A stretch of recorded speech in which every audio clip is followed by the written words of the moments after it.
Hello बच्चा party की हाल चाल, सब मजा में। प्रोटिस्टा कंप्लीट, फंजाई पे आते हैं, डायरेक्ट रिस्टार्ट करते हैं और खींचते हैं। चलो देखो क्या है। Kingdom fungi.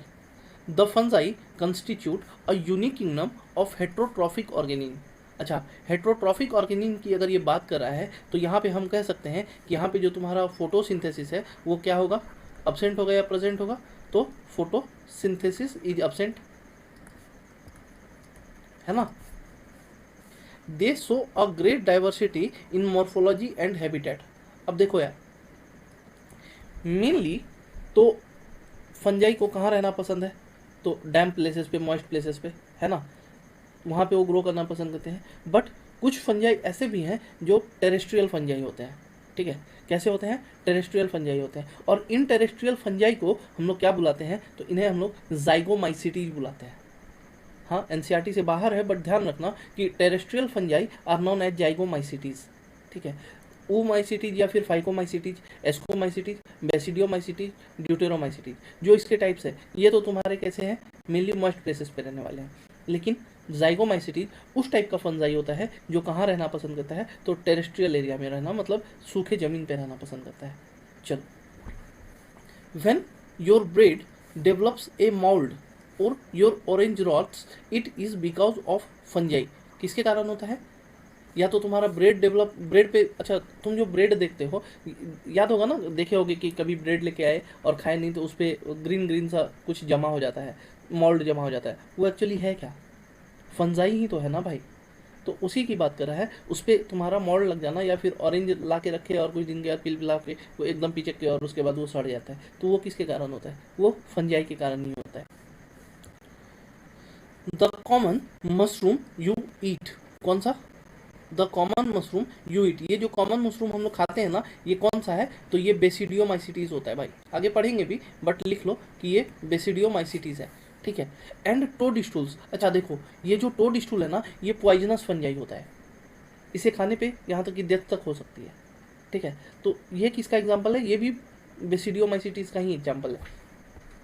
Are also fungi. White spots seen on mustard leaves. ये जो वाइट स्पॉट मस्टर्ड लीफ पे होता है ना, ये किसके कारण होता है, तो ये होता है अल्ब्यूगो कैंडिडा के कारण, अल्ब्यूगो कैंडिडा। और ये एक तरह का कैसा है, कैंडिडा। और ये जो है ये तुम्हारा किस टाइप का है, तो ये तुम्हारा फाइकोमाइसिटीज में आता है, फाइकोमाइसिटीज। एग्जाम्पल देखेंगे, बट फिर भी एक रफ आइडिया ले लो कि क्या क्या है। Are due to a parasitic fungus. तो यहाँ से अगर एक सवाल ये बन सकता है, अगर तुम्हें दे दिया जाए फंगस का नाम, कुछ भी नहीं दिया, तुमसे पूछ लिया albugo candida, are which type of fungus, saprophytic, parasitic, decomposer, कैसा है, तो तुम्हारा आंसर सबसे पहले तो तुम्हारे दिमाग में क्या क्लिक होना चाहिए, ये क्लिक होना चाहिए कि यार एल्बिगो कैंडिडा एग्जाम्पल किसका है। जब ये तुम्हारे दिमाग में क्लिक हो गया कि एल्बिगो कैंडिडा तो एक फाइकोमाइसिटीज है, तो अब फाइकोमाइसिटीज किस टाइप का फंजाई है, तो वो पैरासिटिक फंजाई है। क्वेश्चन इस तरह से फ्रेम होता है। सम यूनिसेलुलर फंजाई, कौन है, जैसे यूनिसेलुलर फंजाई तुम्हारा सिर्फ और सिर्फ कौन है, ईस्ट है। Are used to make bread and beer. ये वैसे तो दिया हुआ क्लास 12th में है, लेकिन फिर भी नाम जान लो। ये जो फंजाई होता है ना, इसका नाम होता है सेक्रोमाइसीज, सेक्रोमाइसीज। ठीक है, सेक्रोमाइसीज ये क्या करता है, तो ब्रेड और बियर बनाने में काम आता है। Now other fungi causes disease in plants and animals. बहुत सारे एग्जाम्पल है यार, बहुत सारा एग्जाम्पल है, जो धीरे धीरे धीरे धीरे करके जैसे जैसे आगे बढ़ेंगे ना, हमें पढ़ना भी रहेगा और हम पढ़ेंगे भी।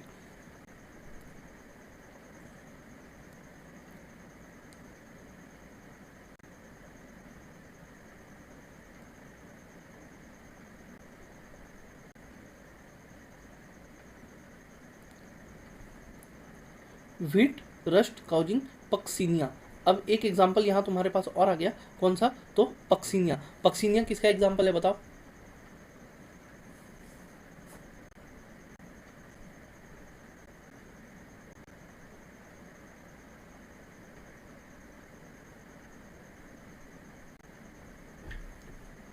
तो पक्सीनिया भी तुम्हारा एक एस्कोमाइसिटीज है। क्या है, एस्कोमाइसिटीज, है ना।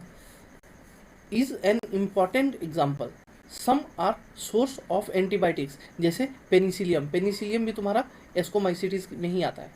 फंजाई आर कॉस्मोपॉलिटियन, कॉस्मोपॉलिटियन का मतलब होता है कि ये कहीं पे भी सस्टेन कर सकता है, can live anywhere, and occur in air, water, soil and on animals.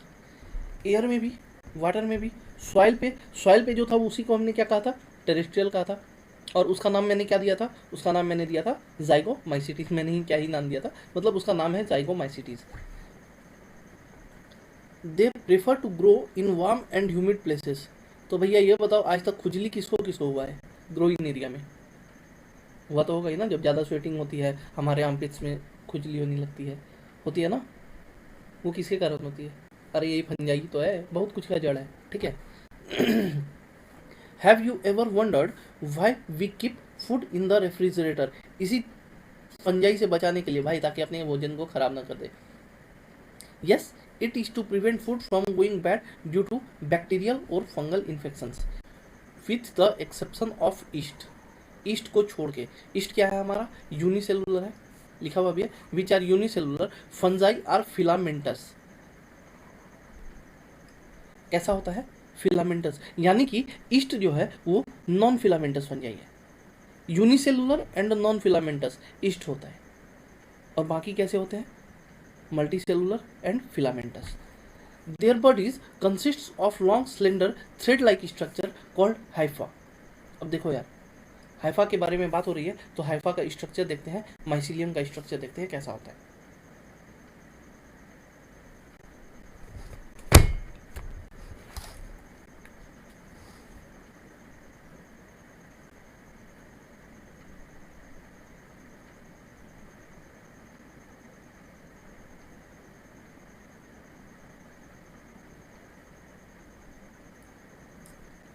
तो देखो, अगर मैंने ये एक स्ट्रक्चर बना दिया, ठीक है, तो इस सिंगल स्ट्रक्चर को हम लोग नाम देंगे हाइफा। क्या नाम देंगे, हाइफा। अब अगर इसमें और एक हाइफा जुड़ गया इस टाइप से, तो ये हो गया 2 हाइफा। इसमें एक और जुड़ गया तो ये हो गया 3 हाइफा। इसमें एक और जुड़ गया तो ये हो गया 4 हाइफा। अच्छा, तो ये जो अब इसमें एक और जुड़ गया, ऐसे ही जुड़ते चले जाते हैं, तो ये हो गया 5 हाइफा। तो ये सिंगल सिंगल जो है ये तो कहलाता है हमारा हाइफा। क्या कहलाता है, हाइफा। बट अगर इन सबको कंपाइल कर दिया जाए और उसके बाद जो स्ट्रक्चर तुम्हारा, ये जो लॉन्ग सिलेंडर लाइक स्ट्रक्चर बना है ना, ये जो तुम्हारा लॉन्ग सिलेंडर लाइक ये स्ट्रक्चर बना है, इसका नाम होता है माइसिलियम। क्या होता है, माइसिलियम। इसे हम लोग बुलाते हैं माइसिलियम, यानी कि group of network of hypha is known as mycelium. यहां तक कोई दिक्कत है? देखो,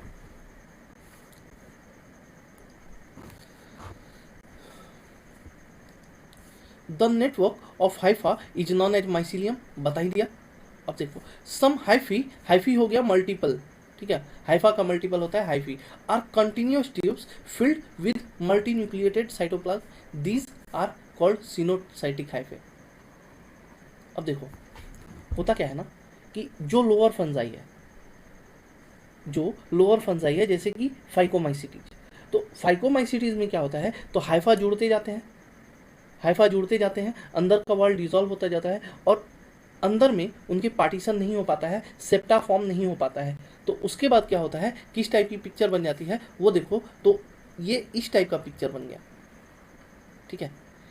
इसमें ढेर सारे तुम्हारे न्यूक्लियस प्रेजेंट है, लेकिन कोई सेप्टा फॉर्मेशन नहीं हो पा रहा है, तो इसे हम लोग क्या नाम देंगे, इसे हम लोग नाम देंगे एसेप्टेट, ठीक है, एसेप्टेट माइसिलियम। माइसिलियम तो है इसे ही, अंदर का वॉल डिजॉल्व हो गया, ये पूरा जो स्ट्रक्चर बना ये है तो माइसिलियम, बट अब एक हाइफा में तुम्हारा एक न्यूक्लियाई था, सपोज करो, दूसरे में भी एक था, तीसरे में भी एक था, अब सारे के सारे डिजॉल्व करके एक स्ट्रक्चर बनाए, जिसको हम नेटवर्क बनाए, जिसे हम लोग क्या बोले, माइसिलियम बोले। अब उस माइसिलियम में जितने न्यूक्लियस थे वो सब एक जगह ही एक्यूमुलेट हो गए हैं। तो इस टाइप के सिचुएशन को जो ये क्रिएट हुआ है, इस टाइप के सिचुएशन को हम लोग कहते हैं सिनोसिटिक। क्या कहते हैं, सिनोसिटिक माइसिलियम। यानी कि मल्टी न्यूक्लिएट कंडीशन हो गया ना। अच्छा, वहीं पे अब अगर मैं तुमसे दूसरे टाइप की माइसीलियम की बात करूं जो कि है तुम्हारा सेप्टेट, तो सेप्टेट माइसीलियम में क्या होता है, तो इस तरह से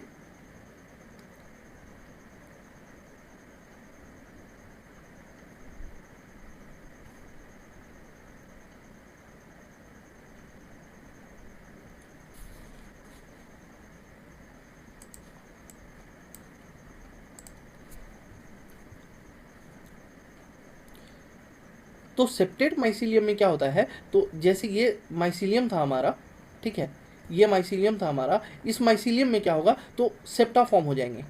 क्या फॉर्म हो जाएंगे, सेप्टा। ये रफ डायग्राम बना रहा हूँ, है ना, ये सेप्टा फॉर्म हो जाएंगे। ये जो तुम्हारा सेप्टा फॉर्म हुआ है, इसके अंडर ही तुम्हारा यहाँ पे भी न्यूक्लियस है, यहाँ पे भी न्यूक्लियस है, इसमें भी न्यूक्लियस है, इसमें भी न्यूक्लियस है, इसमें भी न्यूक्लियस है, ठीक है। अच्छा, ये जो सेप्टा फॉर्म होता है, इसमें जो गैप होती है, उस गैप से हमारा या तो न्यूक्लियस या फिर प्रोटोप्लाज्म एक जगह से दूसरे जगह मूव कर सकता है, ताकि पूरे सेप्टा को न्यूट्रिशन मिल सके। और ये इस टाइप का जो अरेंजमेंट होता है, ये पाया जाता है हमारे हायर अलगी में, सॉरी हायर फंजाई में, जो कि है एस्कोमाइसिटीज और बेसिडियोमाइसिटीज। तो एसेप्टेट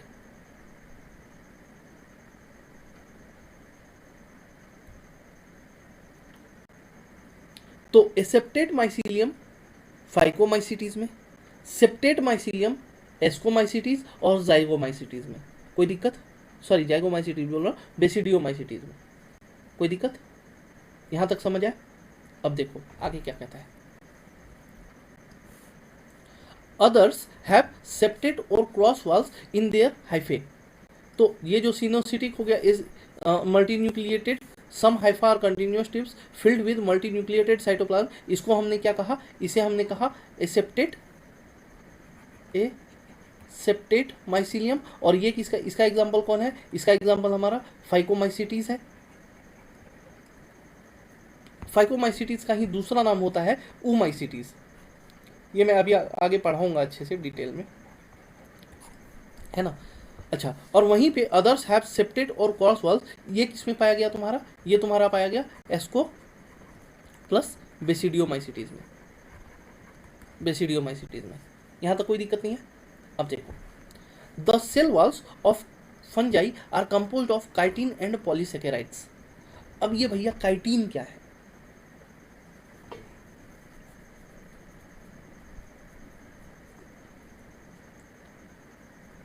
तो देखो प्लांट में होता है सेलुलोज, वो किसका पॉलीमर होता है, सेलुलोज पॉलीमर है ग्लूकोज का, ठीक है। लेकिन यहाँ पे काइटिन जो है वो ग्लूकोज का पॉलीमर नहीं होता है, ठीक है, वो एक अमीन का पॉलीमर होता है जिसका नाम है एन एसिटाइल ग्लूकोज अमाइन। क्या, मैं लिख देता हूं,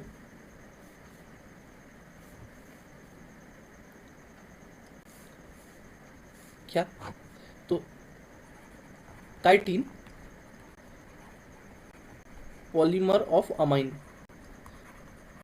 अमाइन, और उस अमाइन का नाम क्या है, N N acetyl glucosamine. अच्छा, कभी कभार क्वेश्चन ये आ सकता है कि इसमें लिंकेज कैसा होता है, तो इसमें बीटा 1,4 ग्लाइकोसिडिक लिंकेज होता है, ग्लाइकोसाइडिक लिंकेज।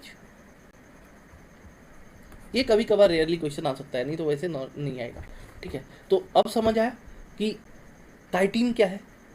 जिस तरह से प्लांट में सेलुलोज, उसी तरह से फंजाई में काइटिन। तो अगर फंजाई में काइटिन है तो इसे फंगल सेलुलोज का भी तो नाम दिया जा सकता है ना। Originally it is not a cellulose, originally chitin क्या है, काइटिन तो एक अमीन है ना, एन एसिटाइल ग्लूकोज अमाइन का बना हुआ प्रोडक्ट है ना। बट अगर मैं इसे प्लांट से कंपेयर करूं तो इसके प्रोडक्ट को, इसके फॉर्मेशन को हम लोग क्या कह सकते हैं, फंगल सेलुलोज भी तो कह सकते हैं ना। इसका एक सिंगल एक्सेप्शन है, और वो एक्सेप्शन क्या है, तो फाइकोमाइसिटीज या फिर ओमाइसिटीज, ये बने होते हैं सेलुलोज के। बाकी सारे तो तुम्हारे बने हुए हैं एन एसिटाइल ग्लूकोज अमाइन के। लेकिन फाइकोमाइसिटीज या फिर ओमाइसिटीज, या फिर हम ये कह सकते हैं कि lower fungi are made up of cellulose. कितनी कमाल की बात है ना यार। नीचे वाला सेलुलोज का बीच वाला अमाइन का, और फिर जैसे ही हम अलगी से आगे प्लांटे की तरफ चलेंगे फिर से सेलुलोज स्टार्ट हो जाता है। तो ये एक तरह से सक्सेशन जो है वो कैसा हुआ, डिसरप्टिव सक्सेशन हुआ ना। समझ आ रही है बात? देखो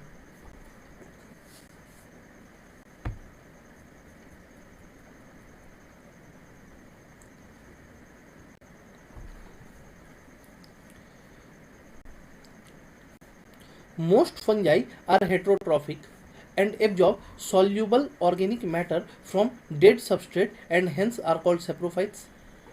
किसे लेता है? डेड ऑर्गेनिज्म से अपना फूड ये कलेक्ट कर लेता है। Those that depend on living plants and animals are called parasites. चीख चीख के ये चीज बता चुका हूं मैं। They can also live as symbionts, जैसे कि फंजाई और अलगी का एसोसिएशन। सिम्बायोन का मतलब होता है कि हम तुमको कुछ देंगे, तुम हमको कुछ दो, हमको तुमसे प्रॉफिट होना चाहिए, तुम्हें मुझसे प्रॉफिट होना चाहिए, ठीक है। तो ये कहलाता है सिम्बायोंट। तो अलगी का लाइकेन के साथ जो सिम्बायोंट है, सॉरी अलगी का फंजाई के साथ जो सिम्बायोंट है उसे हम लोग कहते हैं लाइकेन। क्या बोलते हैं? लाइकेन। और किसी भी पायनियर जगह पे, मान लो जहाँ पे पहले पॉल्यूशन बहुत कम था, अब वहाँ पे पॉल्यूशन इंडिकेटर का काम पायनियर स्पीसीज अगर कोई है जो बता सकता है तो वो है लाइकेन। कहीं पे भी पॉल्यूशन होगा भाई, लाइकेन ग्रो ही नहीं करेगा, कहीं भी नहीं ग्रो करेगा अगर पॉल्यूशन है तो ये लाइकेन एक अच्छा पॉल्यूशन इंडिकेटर होता है, ठीक। तो in association with algae as lichen and with roots of higher plants as mycorrhiza. कोई दिक्कत है? Reproduction in fungi can take place by vegetative means. देखो रिप्रोडक्शन तीनों तरीके से हो सकता है, ठीक है। या तो वेजिटेटिव होगा, या फिर सेक्सुअल होगा, या फिर एसेक्सुअल होगा, या फिर सेक्सुअल होगा, ठीक है। तो अब एक एक करके सबसे पहले वेजिटेटिव रिप्रोडक्शन, फिर उसके बाद एसेक्सुअल रिप्रोडक्शन, और लास्ट में सेक्सुअल रिप्रोडक्शन को जानते हैं कि ये है क्या। तो देखो होता क्या है कि वेजिटेटिव रिप्रोडक्शन का, मैं पेज चेंज कर लेता हूँ। देखो वेजिटेटिव रिप्रोडक्शन 3 टाइप से होता है। कितने टाइप से होता है? 3 टाइप से होता है। सबसे पहला फ्रेगमेंटेशन, दूसरा बडिंग, और फिर तीसरा fission.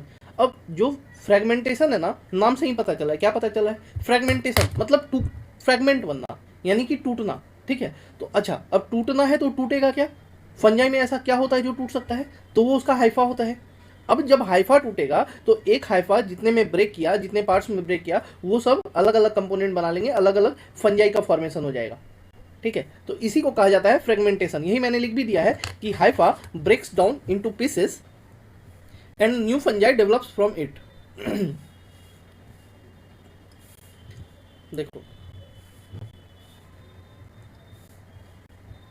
Haifa breaks down into pieces and new fungi develops from it, ठीक है। और यही जो होता है ये fragmentation most common type of vegetative reproduction होता है। किसमें? फंजाई में, ठीक है। ये तो बात हो गई तुम्हारी किसकी? फ्रेगमेंटेशन की। अब दूसरा जो टाइप है वेजिटेटिव रिप्रोडक्शन का, वो कौन सा है? तो वो है तुम्हारा बडिंग। क्या?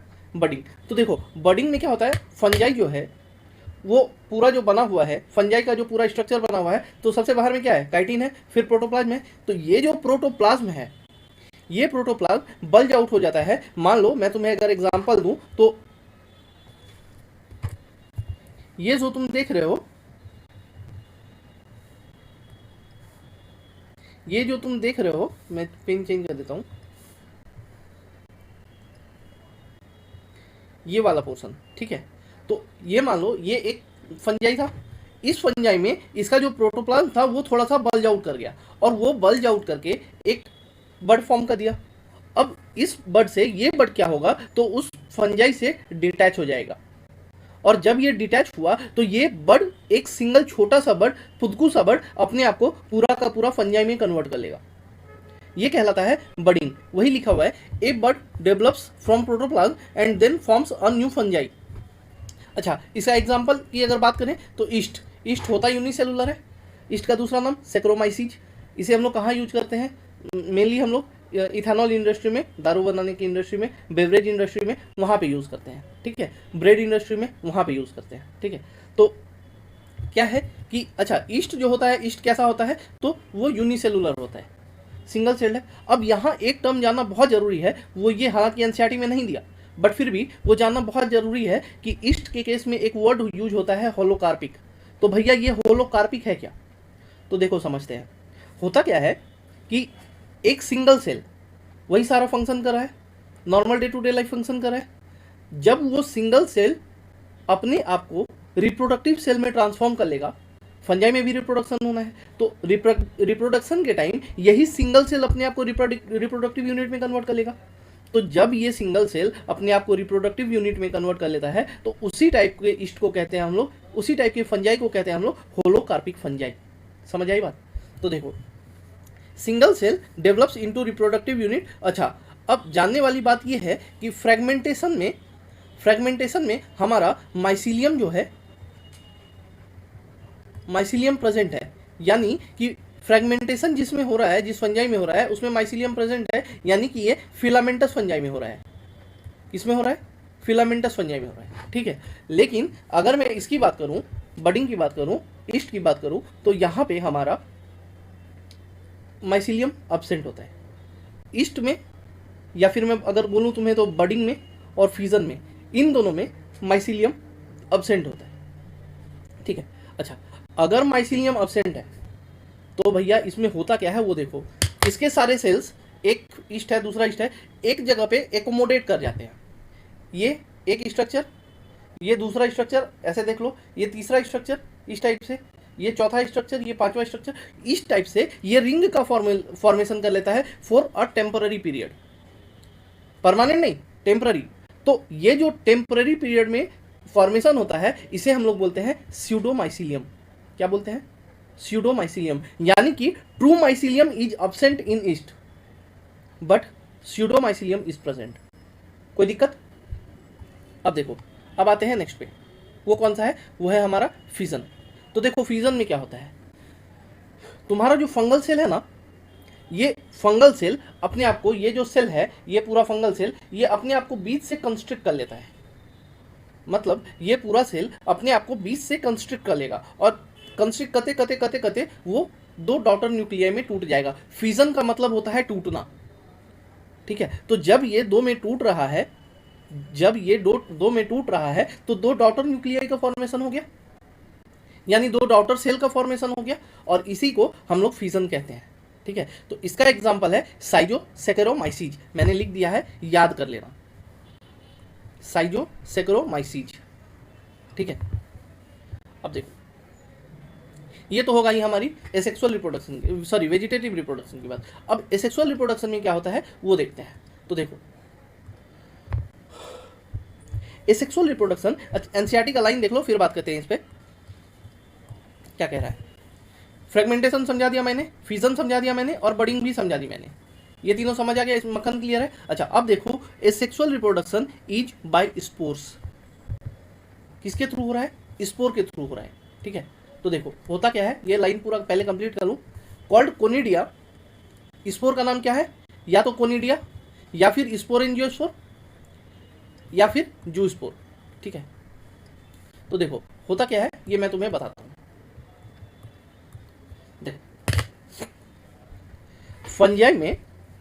फंजाई में स्पोर जो है वो बाहर भी, सॉरी, फंजाई में स्पोर जो है वो सेक्सुअली भी बन सकता है और एसेक्सुअली भी बन सकता है, ठीक है। तो ये जो है इसका फॉर्मेशन, या तो अगर मैं तुमसे बात कर रहा हूं कि एसेक्सुअल रिप्रोडक्शन, और उसमें मैं तुम्हें स्पोर बता रहा हूं, इट डजंट मीन कि स्पोर का फॉर्मेशन सेक्सुअली नहीं होगा। Spore may be form sexually और मे बी फॉर्म असेक्सुअली, कोई दिक्कत नहीं होनी चाहिए, ठीक है। अब देखो होता क्या है कि ये जो स्पोर है, स्पोर किसके अंदर रहता है? स्पोर को रहने के लिए कोई चाहिए ना भाई, घर चाहिए ना, मुझे रहने के लिए घर चाहिए। तो स्पोर भी तो नुनकू सा बच्चा है ना फंजाई का, तो उसको भी तो रहने के लिए घर चाहिए होगा। तो वो जिस फ्रूटिंग बॉडी में रहता है, जिस घर में रहता है, उस घर को हम लोग कहते हैं स्पोरेंजिया। अब घर को भी रहने के लिए जमीन चाहिए, घर कहाँ टिकेगा? जमीन पे ही तो टिकेगा ना, यानी उसका बेस होना चाहिए। तो ये जो स्पोरेंजिया है, जिसके अंदर में स्पोर है, उसे भी टिकने के लिए कुछ चाहिए। तो वो जिस स्ट्रक्चर पे खड़ा होता है, सॉरी, वो जिस स्ट्रक्चर पे खड़ा होता है, उस स्ट्रक्चर को कहा जाता है क्या? स्पोरोफोर। क्या कहा जाता है? स्पोरोफोर। दो वर्ड में कंफ्यूज मत होना, एक स्पोर और दूसरा स्फोर, ठीक है। जैसे कि अगर मैं तुमसे बात करूं, अभी मैं आगे डिस्कस करूंगा, तो मैं तुमसे बोलूंगा कि एस्कोमाइसिटीज कहाँ बंद है, तो एस्कोस्पोर में बंद है। ठीक है, और उसको रहने के लिए क्या चाहिए, स्पोरेंजियो 4 चाहिए। यानी कि 4 और स्पोर दोनों में कंफ्यूज नहीं होना है। ठीक है, तो अब देखो, स्पोर में बी फॉर्म सेक्सुअली और एसेक्सुअली बता दिया। अच्छा, स्पोरोफोर क्या होता है, जिसके ऊपर में हमारा स्पोर टिका हुआ रहता है, ये भी डिस्कस हो गया। अब देखो,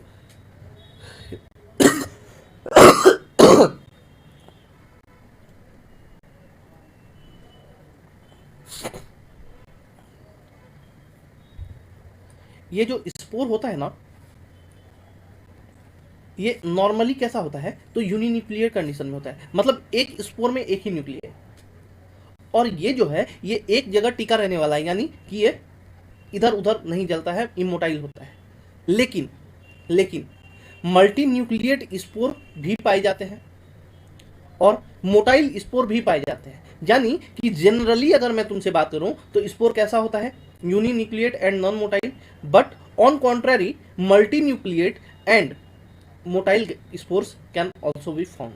ठीक है, कोई दिक्कत नहीं है। तो देखो,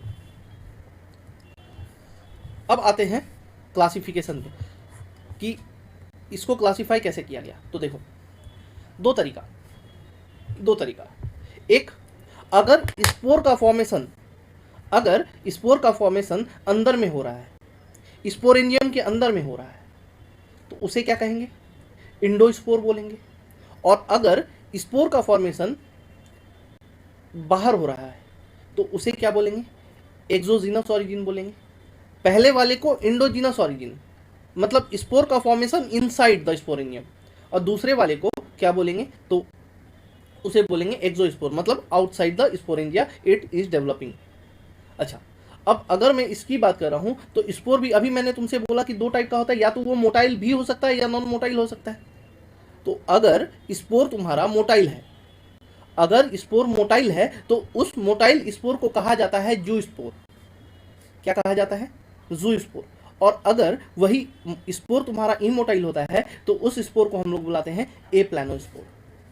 क्या बुलाते हैं, ए प्लानोस्पोर। ठीक है, अब देखो इसके आगे की स्लाइड पर बढ़ते हैं। अब एनसीईआरटी की लाइन थी कि एसेक्सुअल रिप्रोडक्शन कैसे होता है, तो या तो तुम्हारा किसे होगा, जू स्पोर से होगा, या फिर तुम्हारा स्पोरेंजियो स्पोर से होगा, या कोनिडिया से होगा। तो सबसे पहले बात करते हैं स्पोरेंजियो स्पोर की। स्पोरेंजियो स्पोर में स्पोर का फॉर्मेशन अंदर होता है, यानी कि स्पोर इज फॉर्म्ड इंडोजिनसली। स्पोरेंजियो, ध्यान से सुना, स्पोरेंजियो स्पोर में स्पोर का फॉर्मेशन अंदर होता है, यानी कि spore is formed with in sporangia, यानी कि it is a indigenous origin. ठीक है, कोई दिक्कत, ओके। जब स्पोरेंजिया के अंदर स्पोर मैच्योर हो गया तो फिर क्या होगा कि ये स्पोरेंजिया ब्लास्ट करेंगे, और ब्लास्ट करके वो स्पोर बाहर आएगा, और बाहर आने के बाद वो स्पोर फिर से जर्मिनेट करेगा ताकि नया ये बन सके, माइसिलियम बन सके। तो उसका जर्मिनेशन कैसा होगा, वो एक्सोजीनस होगा। यानी कि स्पोरेंजियो स्पोर में, ध्यान से सुनना, स्पोरेंजियो स्पोर में ऑरिजिन कैसा होता है, तो ऑरिजिन इंडोजीनस होता है। मतलब फॉर्मेशन कहाँ होता है, इनसाइड द स्पोरेंजिया होता है। जर्मिनेशन कैसा होता है, तो जर्मिनेशन एक्सोजीनस होता है, यानी कि आउटसाइड द स्पोरेंजिया होता है। कोई दिक्कत, ये हो गई बात तुम्हारी स्पोरेंजियो स्पोर की। वही मैंने डायग्राम बना दिया है, ये डायग्राम देख लो। ये एक तुम्हारा स्पोरेंजिया है, ये वाला पोर्शन स्पोरेंजिया है, किस पे खड़ा है, तो वो खड़ा है स्पोरेंजियो 4 पे। अच्छा, ऑरिजिन इसका कैसा हुआ, इंडोजिनस ऑरिजिन हुआ। ठीक है, यानी कि फॉर्म कहाँ हो रहा है, स्पोरेंजिया के अंदर फॉर्म हो रहा है। अच्छा, फिर उसके बाद जब स्पोर बड़ा हुआ वो, तो स्पोरेंजिया ब्लास्ट कर जाएगा और ये स्पोर बाहर आएगा, बाहर आके ये स्पोर जर्मिनेट करेगा। तो जर्मिनेट अगर किया तो जर्मिनेशन कहाँ हुआ, तो जर्मिनेशन हमारा बाहर हुआ, यानी कि ये एक्सोजीनस है। जर्मिनेशन हमारा एक्सोजीनस हो रहा है, और उस जर्मिनेशन के बाद फिर से माइसिलियम बन गया, और इस माइसिलियम से फिर तुम्हारा नया स्पोर बन जाएगा, नया फंजाई बन जाएगा। कोई दिक्कत, ये तो हो गई तुम्हारी एक बात। अब आते हैं हम दूसरा, कॉनिडिया। कॉनिडिया में भी एसेक्सुअल रिप्रोडक्शन हो रहा है, और इससे जो स्पोर फॉर्मेशन हो रहा है वो तुम्हारा स्पोरेंजिया के बाहर हो रहा है, यानी एक्सटर्नली हो रहा है। ये उसमें फॉर्म हो ही नहीं रहा है जहां पे इसे फॉर्म होना चाहिए। कोई भी बच्चा कहाँ पैदा होता है? अपने माँ के गर्भ में पैदा होता है ना। बट इसके साथ वो कंडीशन नहीं है। ये कहाँ होगा? ये बाहर होगा, ठीक है, ये बाहर होगा। यानी कि ये तुम्हारा कोनिडियोफोर हुआ। अभी मैंने बताया था कि जिस पे रहे उसे फोर कहते हैं। कोनिडियोफोर के ऊपर तुम्हारा कोनिडिया का formation. This is exogenous in origin, ठीक। अब ये पैदा भी बाहर हो रहा है, पल बढ़ भी बाहर रहा है, मैच्योर भी बाहर हो रहा है, और बाहर मैच्योर होने के बाद जर्मिनेट भी बाहर कर रहा है। तो germination as well as origin is exogenous in conidia. कोई दिक्कत है? एनसीईआरटी की लाइन क्लियर हुई? दिया हुआ बस 3 वर्ड दिया हुआ है, बट समझने के लिए इतना एफर्ट तो लगाना पड़ेगा। फिर उससे फॉर्मेशन हो गया, उसके बाद जर्मिनेशन हो गया, जर्मिनेशन के बाद नया माइसीलियम बन गया, और नया माइसीलियम के बाद तुम्हारा फिर से नया फंजाई बन गया।